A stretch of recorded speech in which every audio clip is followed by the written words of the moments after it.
ಸ್ವಾಮೀಜಿ. ಹೌದು, ಇದು ಚಳ್ಳಕೆರೆ ತಾಲೂಕಿನ ಕಸಬಾ ಹೋಬಳಿಯಲ್ಲಿಯೇ ಎರಡನೇ ಅತಿದೊಡ್ಡ ಕೆರೆಯಾಗಿರುವ ದೊಡ್ಡೇರಿ ಗ್ರಾಮದ ದೊಡ್ಡ ಕೆರೆ ಕಳೆದ ಹಲವಾರು ವರ್ಷಗಳಿಂದ ಸರಿಯಾಗಿ ಕೆರೆಗೆ ನೀರು ಹರಿಯುತ್ತಿಲ್ಲ.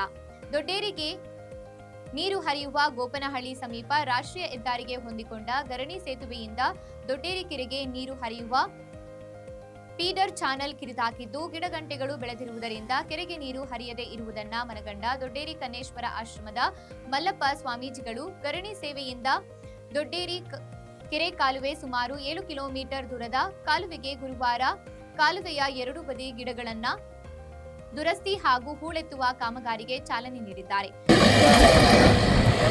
ಸಾಹೇಬರು ಅವ್ರಿಗೆ ಹೇಳಿದ್ದೆ, ಆಮೇಲೆ ಕಾರಜೋಳ ಅವ್ರಿಗೆ ಹೇಳಿದ್ದೆ, 2 ಸಲ ಅವ್ರಿಗೆ ಹೇಳಿದ್ದೆ. ಈಗ 5-6 ಸಲ ಬರೀ ಯಾರಿಗೂ ಹೇಳ್ದಂಗೆ ತಪ್ಪಿಸಿ ಕೆರೆ 1 ವರ್ಷನೂ ಬರೆದಿಂದ ಕೋಡಿ ಬಿದ್ದ ಕೆರೆ.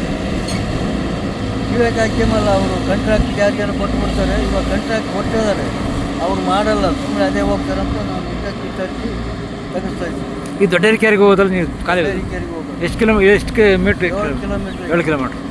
ನಿಮ್ಮ ಸ್ವಂತ ಇದರಿಂದ ಮಾಡಿಸ್ತೀರಾ?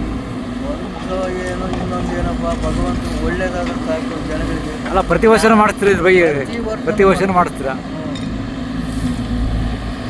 ಮಲ್ಲಪ್ಪ ಸ್ವಾಮೀಜಿ ಮಾತನಾಡಿ, ಕ್ಷೇತ್ರದ ಸಂಸದ ಗೋವಿಂದ ಎಂ ಕಾರಜೋಳ ಹಾಗೂ ಶಾಸಕ ಟಿ ರಘುಮೂರ್ತಿರವರ ಗಮನ ಸೆಳೆಯಲಾಗಿದ್ದು, ಅವರೂ ಸಹ ಕಾಲುವೆ ದುರಸ್ತಿಗೆ ಸ್ಪಂದಿಸಿ ಕೆಲಸವೂ ಮಾಡಿಸಿದ್ದಾರೆ. ಆದರೆ ಗುತ್ತಿಗೆದಾರರು ಸರಿಯಾಗಿ ಮಾಡದೇ ಇರುವುದರಿಂದ ಕಾಮಗಾರಿಗೆ ಸರ್ಕಾರದ ಹಣ ಬಿಡುಗಡೆ ಮಾಡಿದೆ.